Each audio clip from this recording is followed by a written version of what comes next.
Hello and welcome to the Ori Spotlight Podcast. I'm your host, Jason Foster. This week we have Aaron Vernon, who is the Chief Manufacturing Officer for Quell Therapeutics, as our guest. Welcome, Aaron. Thanks, Jason. Great to be here. Thanks for having me. How are things in Metro DC/Maryland today? We had a lovely snowstorm yesterday that shut down the city, somewhere in the 6 to 8 inches of snow across the region. And as you well know, that's a little bit too much for DMV drivers. So I've been at home with family for a couple days now. That's right. Being a native Virginian who's lived in DC, snow and Virginia do not mix, or Maryland, as it were. So. Native Maryland, yeah, exactly.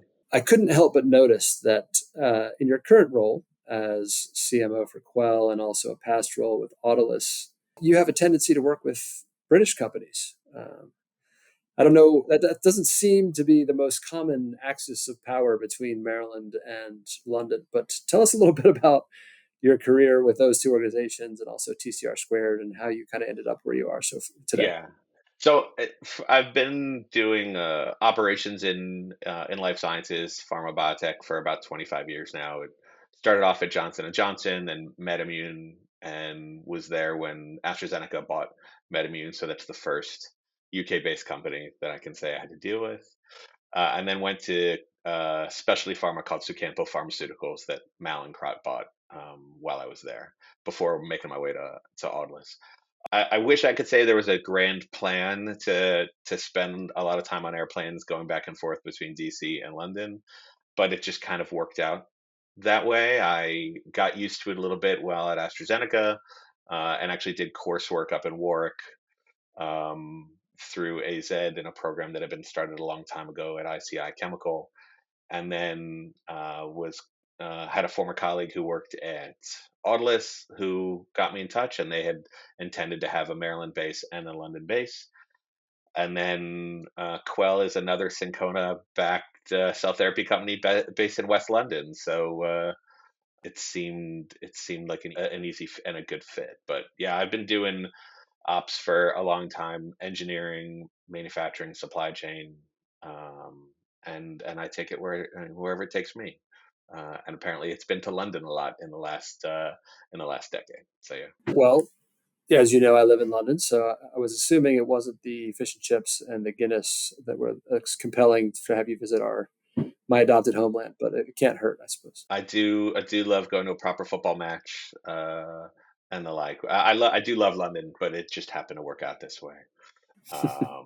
And it is a little bit odd, but yeah, it is. But it works. It sounds like, yeah. Exactly. So Autolus had a exciting milestone a couple weeks or months. I guess it was. Yeah, Obicel got approved. I'm really excited for everyone there, and happy to have been part of that story to help get that product to patients. So I'm really excited to see the uptake in particular, especially because a lot of the other cell gene therapies in the last couple of years, the uptake might not have been as high as we would have liked. I think it'd be good, the industry, but I in particular, I think it's great for the UK biotech industry as a whole to have one of their own get a product to market. I think it's a big deal. Agreed. We're all rooting for the team at Autolus and for patients that they can help. So absolutely. Tell us a bit more about Quell. Quell is a relatively new company. It's probably a couple of years old. I don't know, but tell us a little bit more about what you're doing there and what the company's doing. Yeah, so it's actually we've actually last summer hit our 5th anniversary. So it's new, but I think also since it was founded just right before COVID, I think we've all lost track of time in the last several years. As my kids reminded me that the pandemic started 5 years ago, almost. It's a little crazy. So Quell is a privately held clinical stage company based in West London, as we mentioned. Our focus is on engineered CAR Tregs, so utilizing regulatory T cells instead of effector cells to mediate disease, in particular in the immunology and inflammation space. So our first product candidate, and we are in the clinic, is for HLA mismatched liver transplantation. So I don't know if you know anybody that's had an organ transplant, but one of the difficulties of it is lifelong immunosuppression, so you don't reject the organ, if that makes sense, and that comes with a lot of comorbidities. And in fact, one of them being oncologic. So actually, a friend of ours had liver transplant, and she wound up with lymphoma after many years of being on immunosuppression. So the idea is to treat them with this engineered CAR T reg that can help mediate the immune response and allow the patient to become operationally tolerant and no longer need any immune suppression. So we're in the clinic now. We're also working with AstraZeneca. We have a collaboration with them on two product candidates, one for type 1 diabetes and one for inflammatory bowel disease. And again, both of those are inflammatory diseases. So, you have an auto immune response to kill your islet cells, and that's what causes type 1 diabetes. And then obviously got autoimmune response in the gut that's giving you various different kinds of inflammatory bowel disease. And so utilizing a CAR T reg seems like a great approach to be able to mediate that immune response and to get a clinical outcome. So we're really excited about it. We're really excited that this year we should be able to get some really good data. We've seen some early data on patients, and yeah, 2025 is going to be an exciting year for Quell. And where are you? Are you phase 1, 2? I can't remember. So we are phase 1, 2. Absolutely. So it's the what we call our Quell 001 um, trial is our first in human trial, and I think that's the other thing that's interesting and a little bit different is we're looking for a proof of concept in 2025. You had a proof of concept for CAR Ts in 2011, I'd say. So you're about 14 years behind CAR Ts. So after years of making CAR Ts and CAR TCRs, I had to remind myself we're in a different space in CAR T regs. Sure. And for the non-cell therapy biologists on the listening, which is probably most people, Yeah. remind us the difference between a CAR T cell and a Treg. What are the kind of core differences for dummies? So we're talking about using regulatory T cells versus effector cells. So the regulatory T cells, there's fewer in number, and they modulate the immune response in the body. So it actually can impact all the different cell types. Whereas an effector, your T effector cells are actually driving that one type of that immune response. So um, it is a different cell type that we're looking for. There's fewer of them in the patient material, which adds to its own manufacturing complexity. And I think the other thing that's important and one of our key value props is they sometimes Tregs want to become effector cells, so they kind of stop expressing FOXP3 and they stop regulating. So we have what we call our FOXP3 lock technology that helps keep CAR Tregs as CAR Tregs.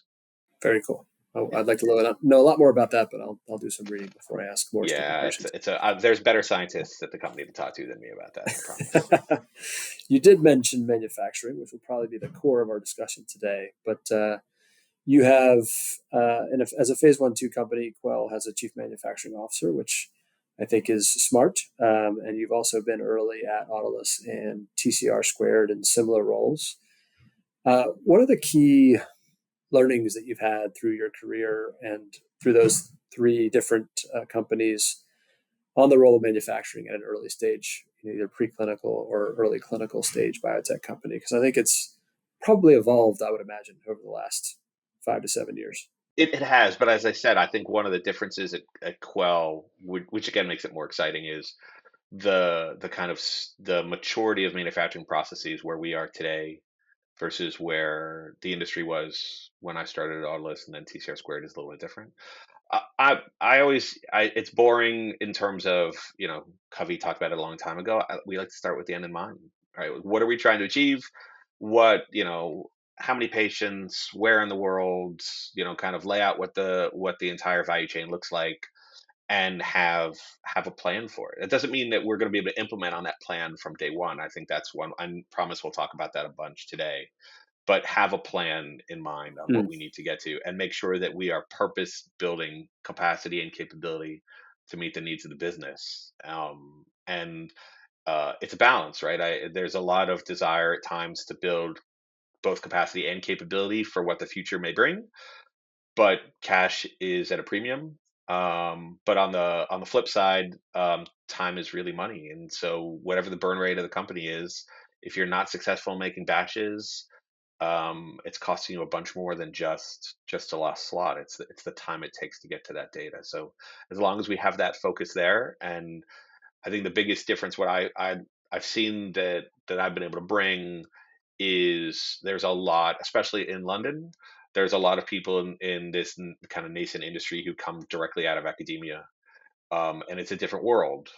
And so the focus there is very much on the science purely. I try not to focus on the science. I'm not the right person to focus on the science. I focus on how we get the science to the patients.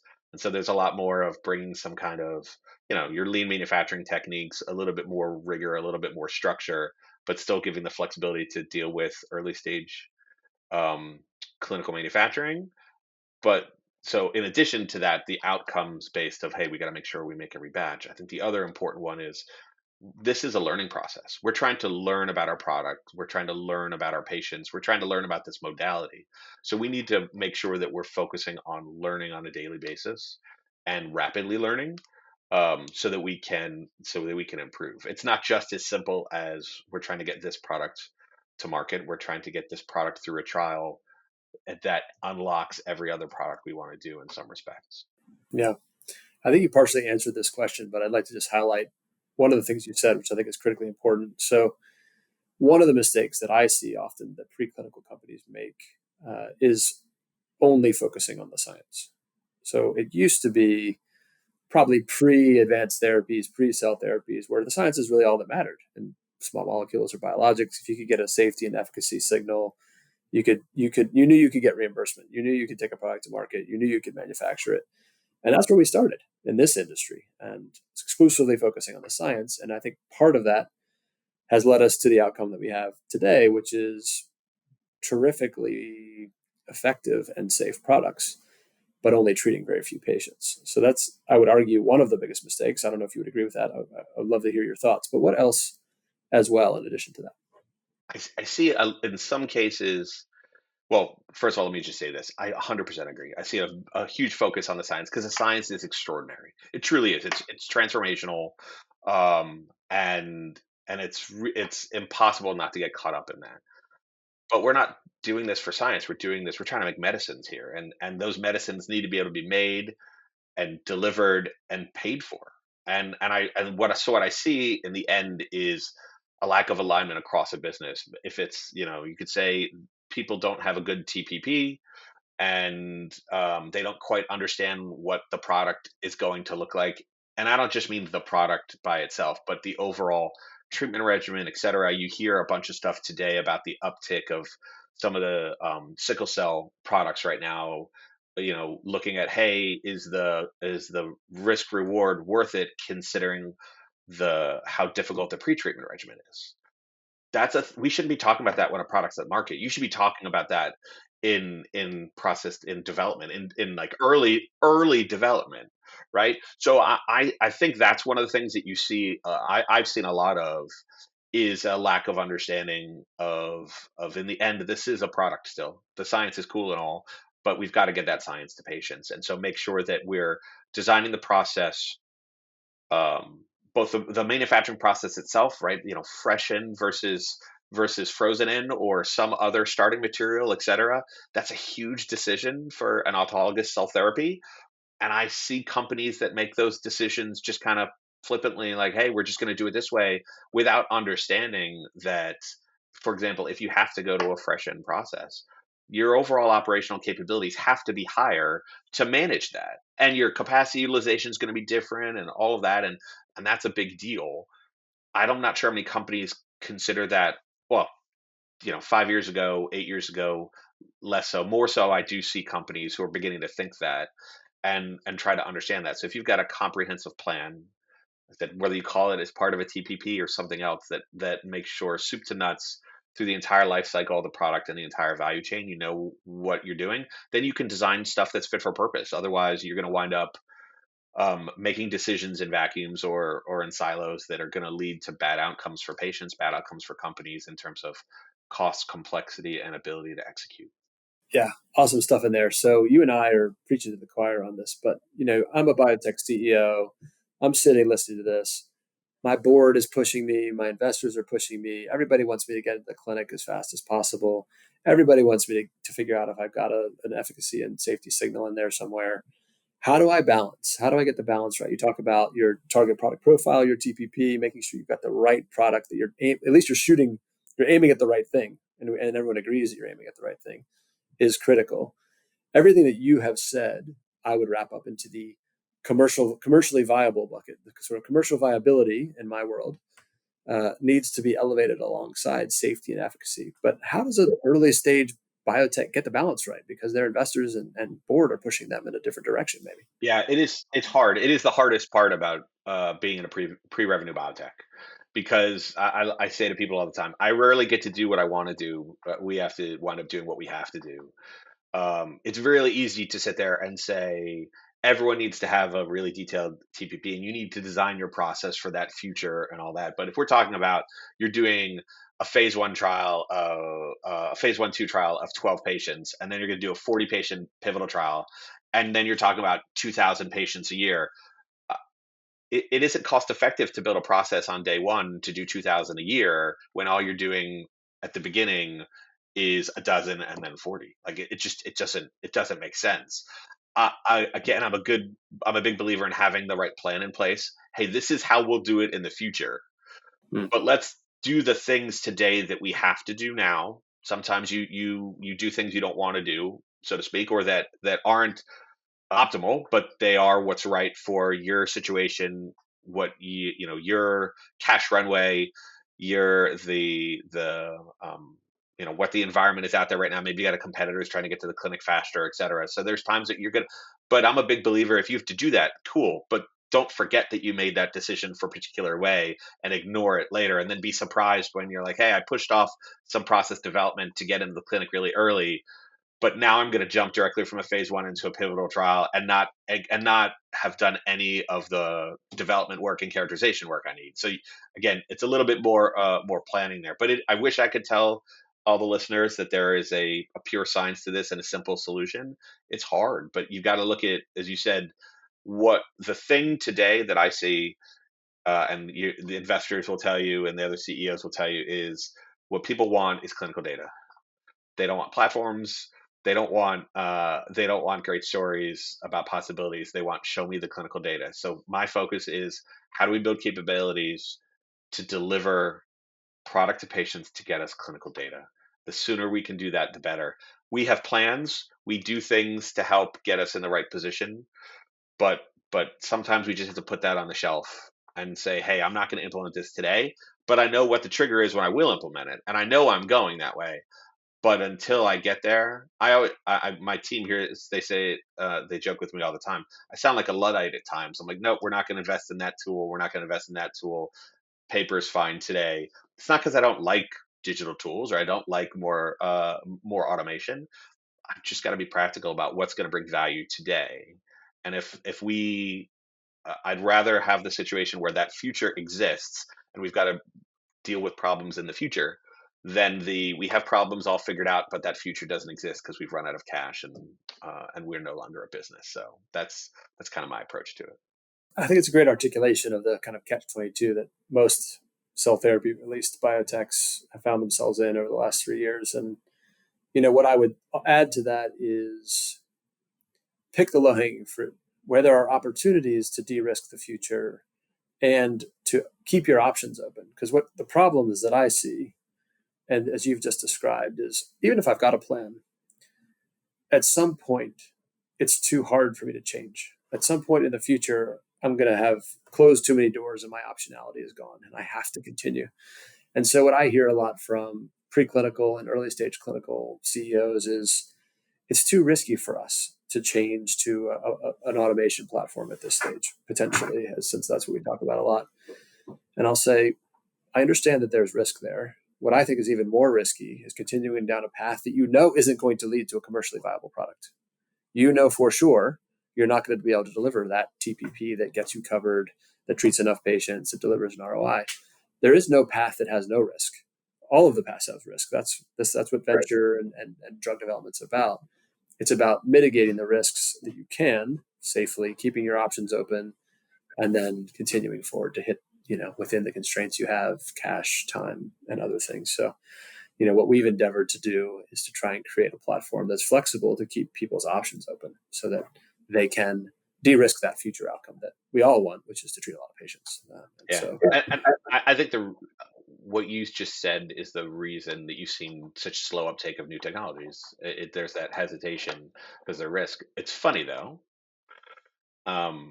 Oh, you mentioned the Obicell approval that just occurred. That's the first BLA that utilizes the Miltenyi Prodigy platform kind of end to end, which means that when Autolus chose to standardize on that platform, it was from that perspective unproven. Yeah, exactly. So I think that I think you've got some good data to be able to use for people, but I hear it and it's hard. Some of it comes down to the earlier you get a hold of people and into academia, into really into the incubators, into the first time people are developing a process. I think that always helps. But you're right, that's a problem. So what we've done for us, for example, we've done a really good study on what we want our pivotal process to look like. We've done risk assessments. What are the at each unit operation? What's kind of good, better, best?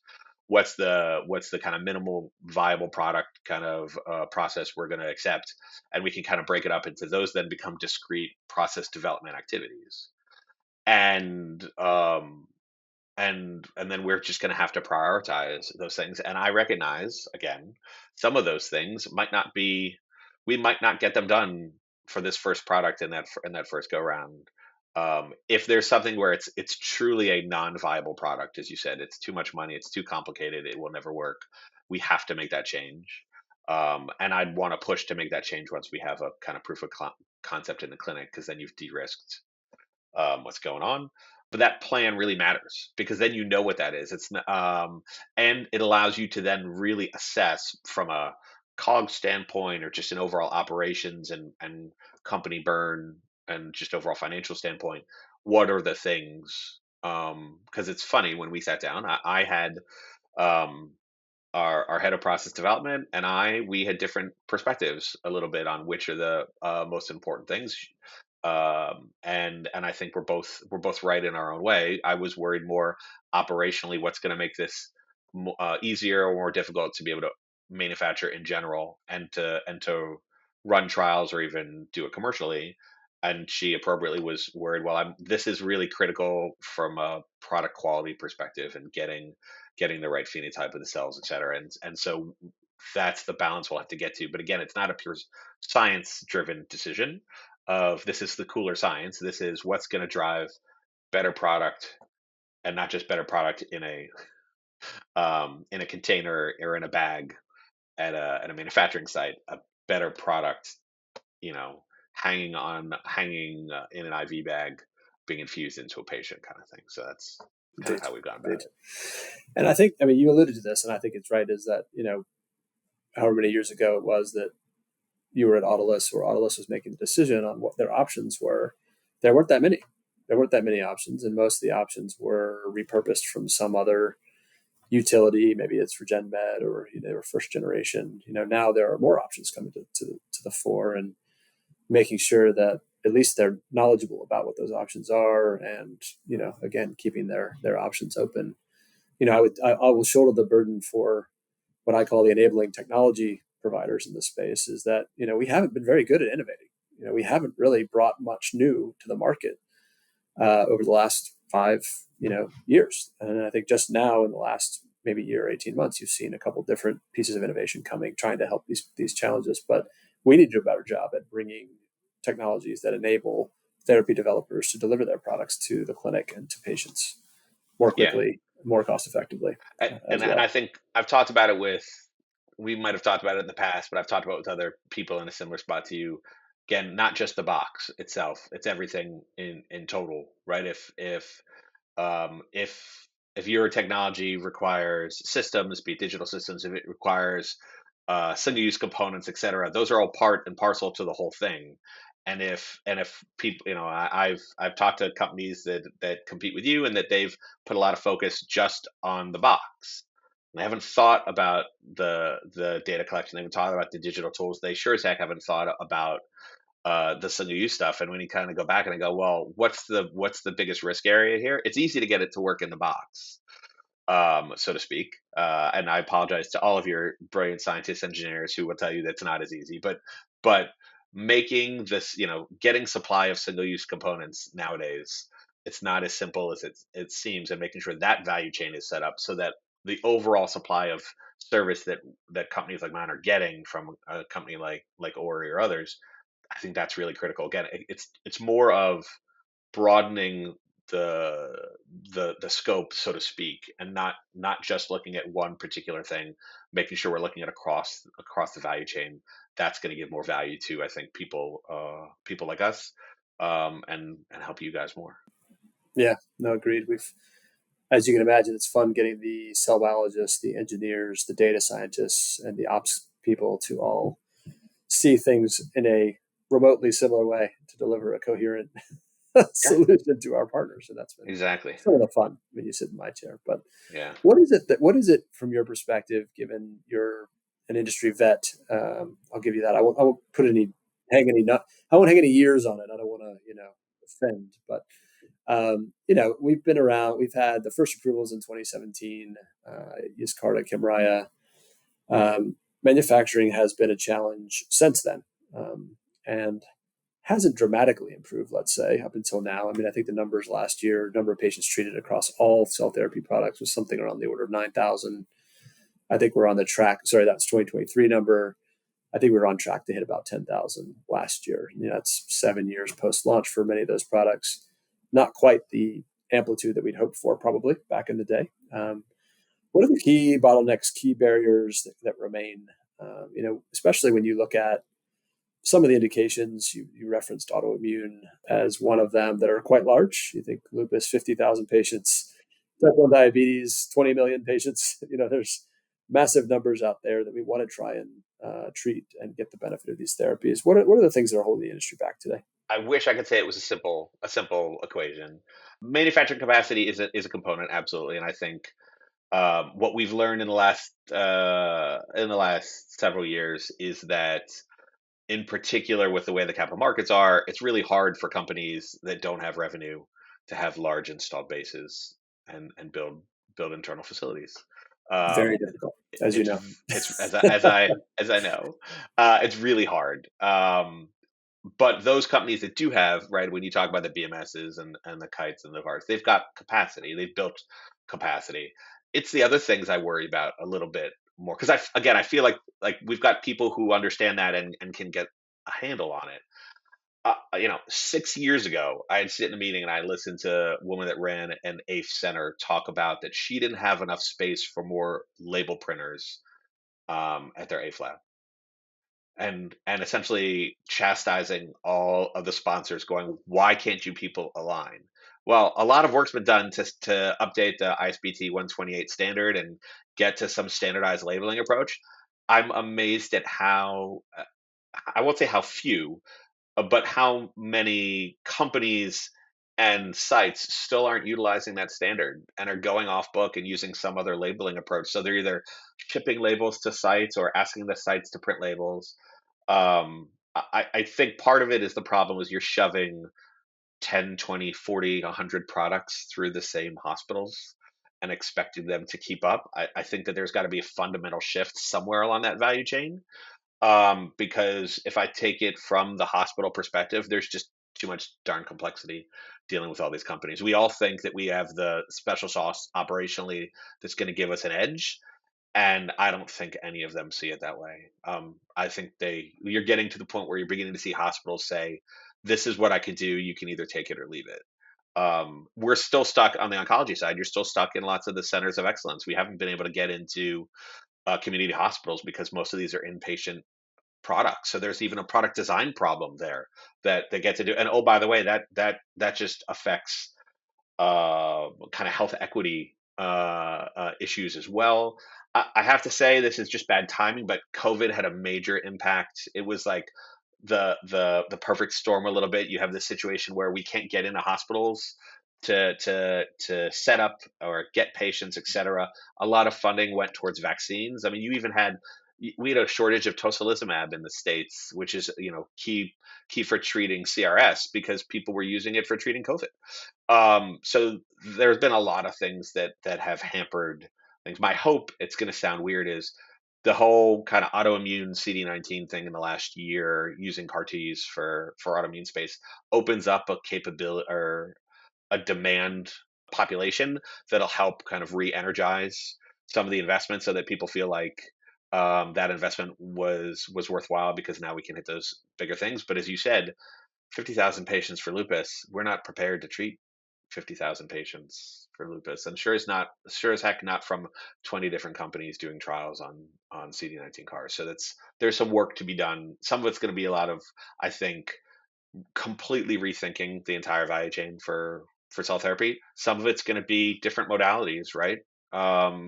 In vivo instead of ex vivo. Hopefully there's been some better performance in terms of allogeneic approaches so that not everything is just autologous. So I think we're gonna need a Swiss Army knife of approaches to be able to do this, but it's gonna be a lot more working together, and letting the products compete and less competing on the operations thing. Because I just don't think that we're gonna win and get us to 1 million patients a year. Like I've told you, I'm that's when I'm gonna hang up my spurs, is when I get to a million a year. We're not gonna get there and working the way we've been working in the last decade. Yeah, no, agree. I think some of these new, as you said, indications will require us to rethink the supply chain, the value chain. If you've got patients in the community, these are not terminally ill cancer patients. These are other, younger patients that are at their GP, or, there's just a whole new set of requirements and considerations that we need to take into account, which will hopefully evolve the thinking Yeah, but forward. as you said, it kind of goes back to that TPP conversation, right? Because if when you've got a patient that is terminally ill and it's a relapse refractory indication, you know, if you don't quite meet spec on the manufacturing, you're still going to dose that Look at a patient, dose of patient. Yeah. right?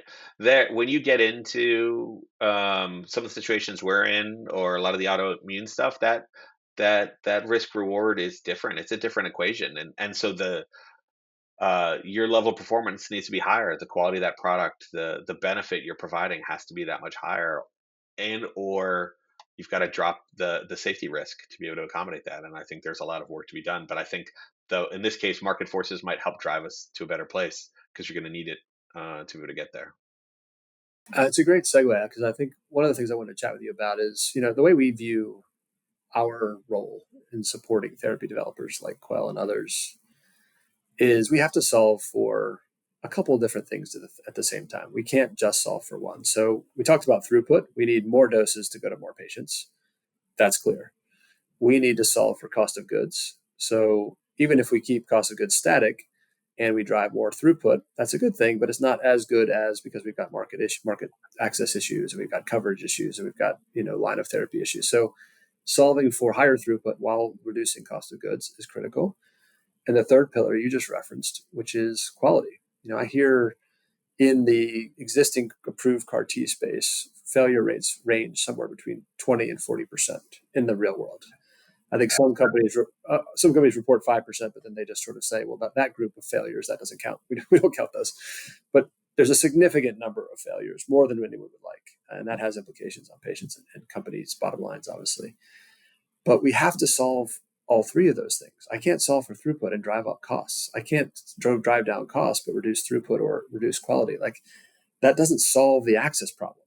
And so thinking about this as a three-headed monster, that you have to be able to solve all three of those things, is critical. Because I hear about things like the robots are going to save us. It's sort of automation is the answer, and automation has benefits. Sure, automation will help, probably with cost of goods for sure.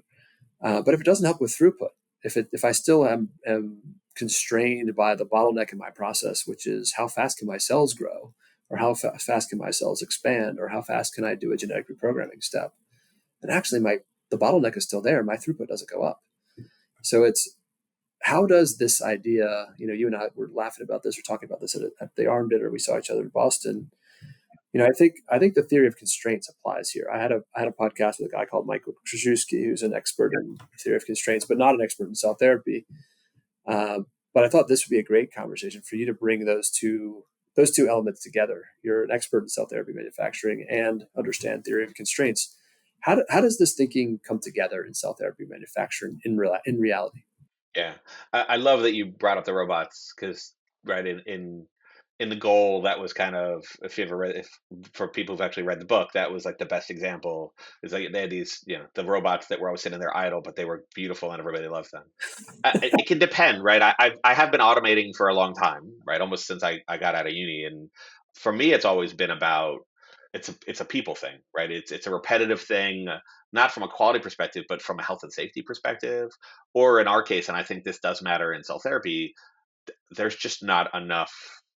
There's just not enough trained people, and it takes a while to train them. So there's a cost burden and a time burden. Most companies will tell you it takes 6 months to get someone in the door to train on their processes, which is in itself a little bit crazy. And there's Yeah, and they probably have a work we tenure for can. 9 months. Yeah, exactly. Right. So I can see the robots helping there, but you're right. From that standpoint, it won't help in base capacity throughput. But it's real simple. The theory of constraints and concept. It's as you talked about in the prior podcast, right? It's your bottleneck. What's your bottleneck? What's throttling you? And you should focus on that. I think the in the real world, there's generally multiple bottlenecks. I'm an ex project manager running, built large facilities, and I wish I could say I had a single solitary bottleneck, right? I do, or critical But path for by the definition, you have a single right. bottleneck. Yes. But maybe the better way to put it is, with how many other critical paths were there within 7 days of the main critical path. In fact, years ago, I worked with a colleague on that project on kind of a way to measure complexity of a project based on that. Um, and what you find, really complicated projects really wind up having, if you get too many activities that within 7 days of the critical path, you're in trouble, right? But that's where we are in a lot of these manufacturing processes. So you're right. Like I wish I could say it's as simple as just go fix X. But you probably need to fix X, Y, Z, etc. But it all starts with understanding your process, right? You've got to process map it. You need to understand the resources, the costs, the durations, the logical flow, the dependencies, all of that stuff. And you got to start there. I see too many people that don't actually start there, Jason. They don't actually understand those things. And I think that's where, if you don't have a plan and understanding, that's when you go and you're like, cool, someone tried to sell me something really awesome that looks shiny and new, but it doesn't actually resolve anything.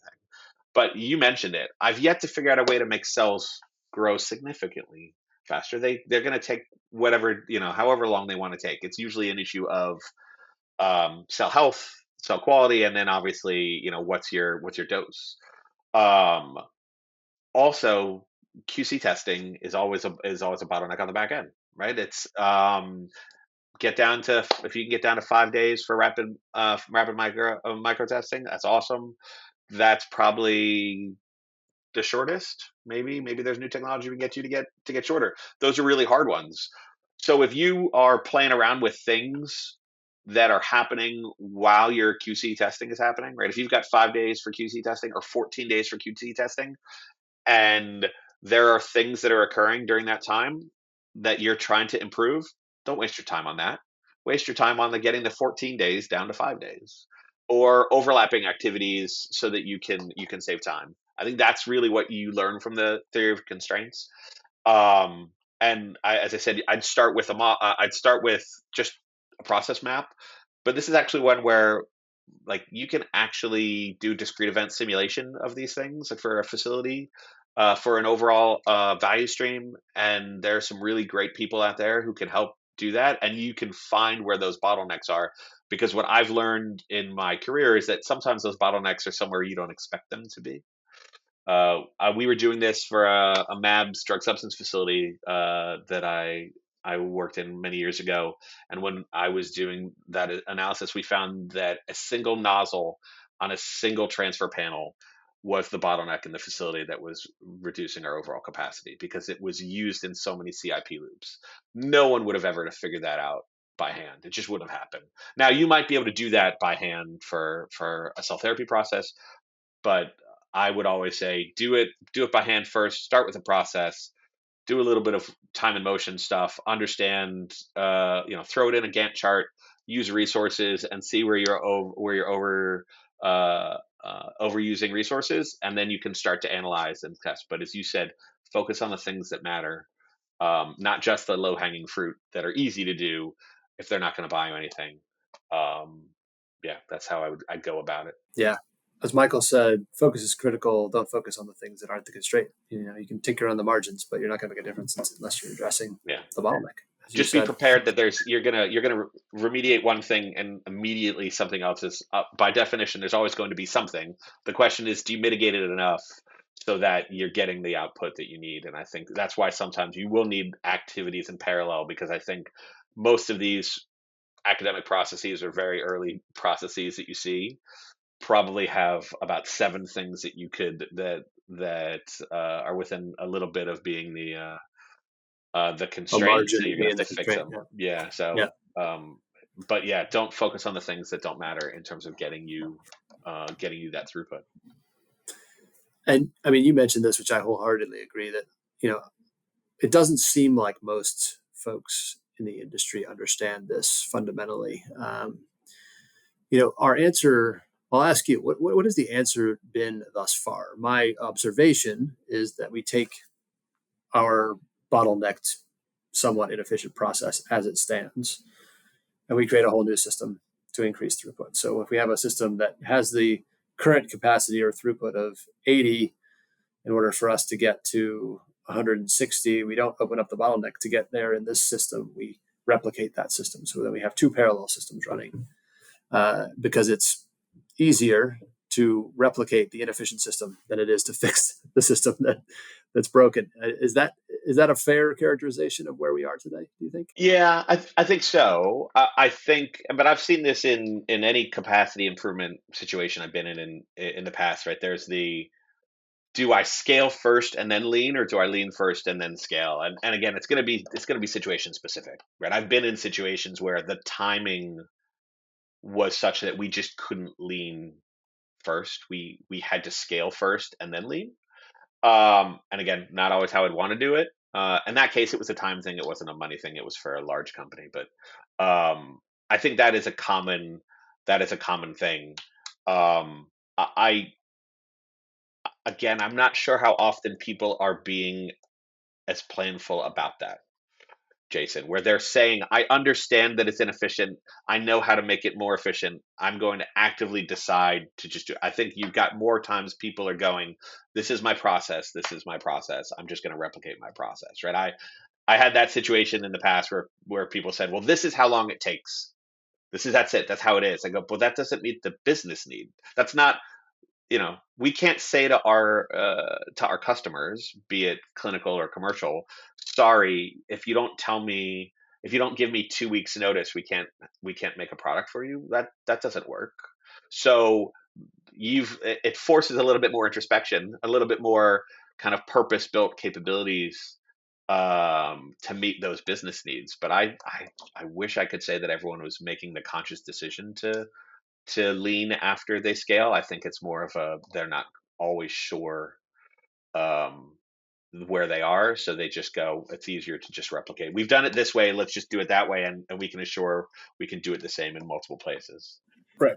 We need to get more doses out the door, so we're going to do it this way. And again, the real world does have to enter into all of this.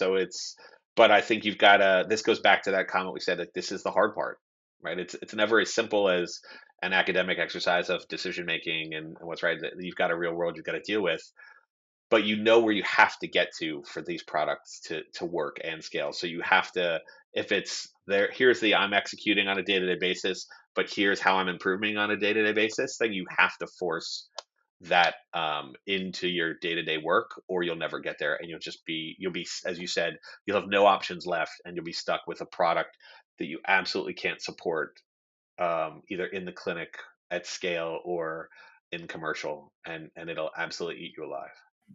I mean, interestingly, and I read The Goal in business school 100 years ago, and all I remember is the Boy Scout who was slowing everybody down. But the um, in retrospect, looking at how Ori has done its development, when you do the analysis of not only what takes the most time, but where the costs lie in a process, about 50% of the costs are associated with a single set of steps, which I frame as the bottleneck, the activation, transduction, expansion, and harvest steps, because it's the longest, it's the most labor intensive, it consumes the most reagents.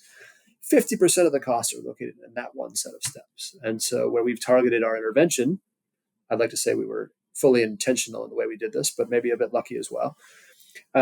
We targeted our solution there. And then when you are able to potentially alleviate some of that bottleneck and reduce some of those costs and take some of the people out of that process, the next thing that pops up, you've already said, and accurately so, QA and QC. Batch release is about 30% of the cost driver then after you address that bottleneck. That becomes the next big thing to do. And when you look at a lot of the solutions that are out there in the context of theory of constraints, they are tinkering on the margins. Things like automated fluid handling as an example, or tube welding as an example, or putting robots where robots aren't actually adding that much value, is where I see a lot of that effort being placed. I've had developers say to me, where are your robots? I'm like, well, we don't need robots yet. What we need to do is streamline our process. We need to lean first, then an incremental benefit at the end potentially could be to put automation in to take the remaining people out. But the lion's share of the benefit is up front in trying to optimize that bottleneck and to address those pain points, which is a super interesting conversation to have when people are, as you said, kind of in the trenches firefighting, with their process every day. But to your point, there's been a significant amount of effort in terms of that 50% you just mentioned, right? There's other people who are trying to do what you guys are trying to do. I haven't seen enough effort on the analytical method side in terms of doing stuff better, faster, right? In terms of approaches from a quality, this is a, release by exception, streamline approach. I the effort isn't there. And as you said, that's significant. I think the other one that's a hard one and it's hard to drive by a single company, and it's more important as an industry, is just the raw material cost, right? There's a scale problem with raw material costs, and it's still a significant portion of costs are just in the raw materials. Um, and so figuring out a way to make decisions based on that. One, going back to our conversation about science, it's hard to say, hey, I understand you want to use this, but this is 3x the cost of that, and is the difference in yield and quality, whatever, so great that it's worth it.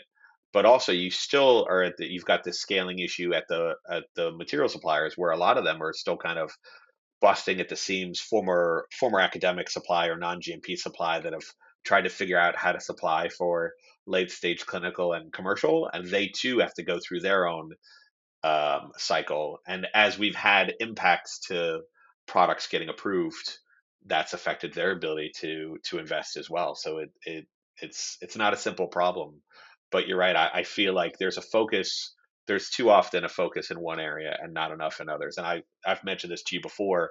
Inside the manufacturing facility is great, but there's not enough apheresis beds anywhere, any country.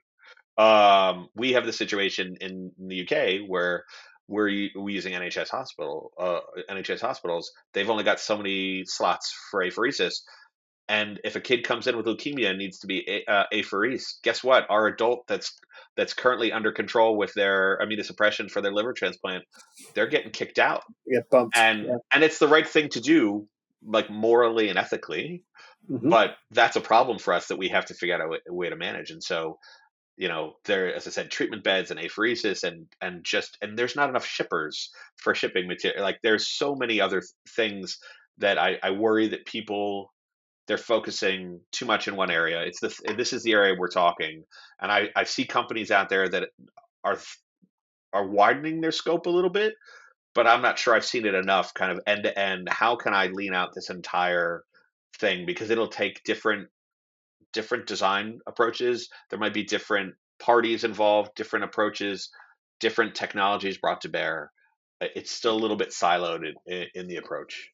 So my hope is to get people to start thinking a little bit more broadly, in addition to inside the four wheels of a manufacturing facility. But that that the theory of constraints is the way I'd go about it, and that's how I think about it. Map the whole thing out and see how we can lean it out.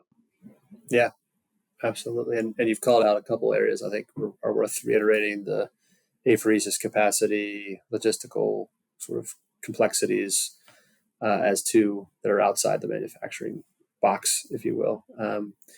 If we think about, and you've designed at least once, maybe twice, the same facility space anyway.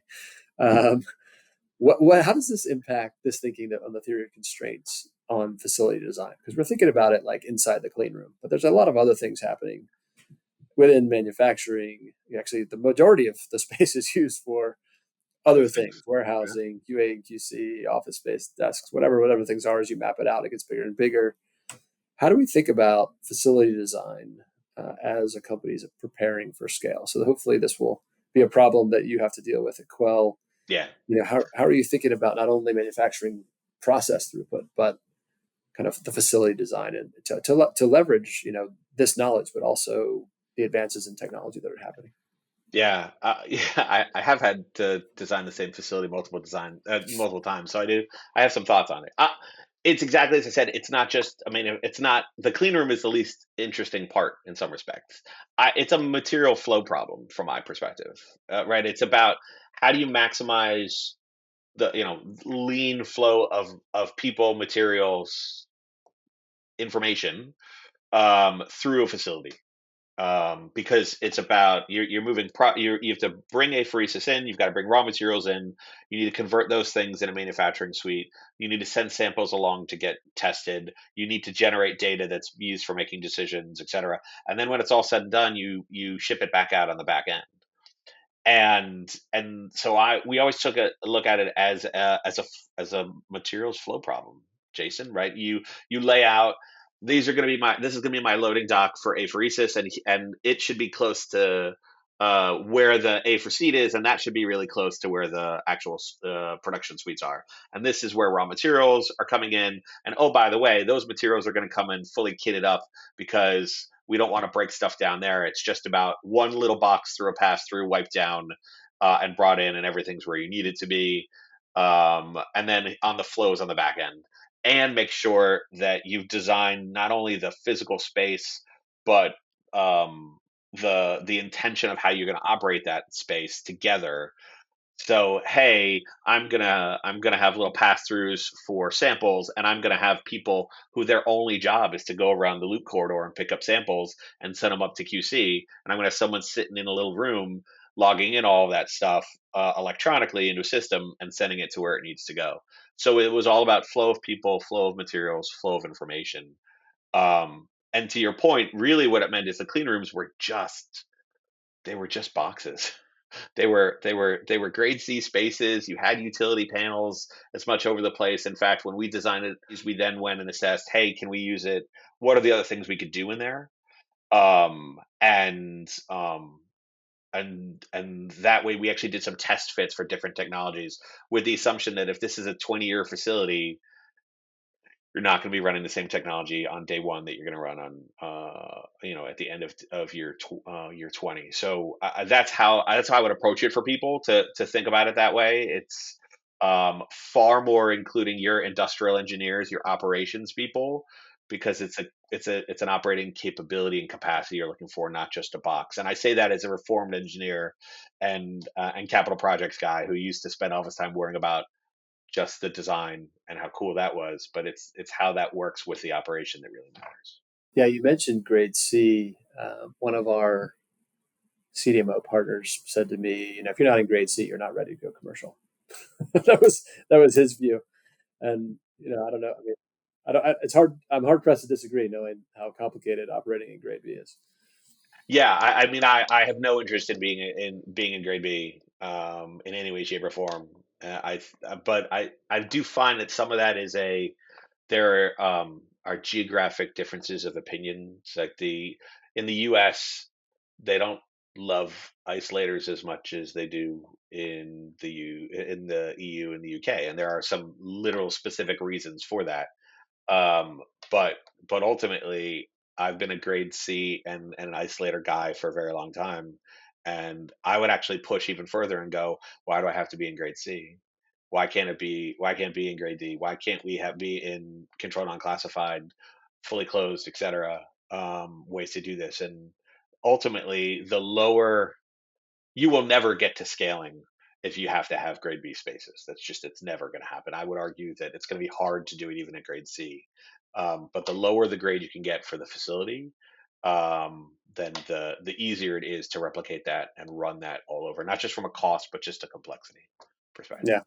Yeah, yeah, absolutely. We've taken part in quite a few facility design conversations. I'm not an expert. I could have used you there with me, but this idea of sort of ballroom designs where we've got closed systems operating in parallel, multiple patients in the same clean room space, optimizing the throughput of that particular step. If you need to do other things in other spaces that require higher grade, fine. But if you're addressing the bottleneck, you know, we're a closed system. We meet the functional definition for a closed system, which means we can be used in the parking lot, in your living room. Now, convincing the Love it. regulator of that is a different question, but there's no reason we couldn't be. We've been operating in an unclassified space for our whole existence and never had a contamination. We're a closed system. That's why you have a closed That system. works. Yeah. But I think that's where the industry absolutely has to go in order to get to the scales that we've been talking about.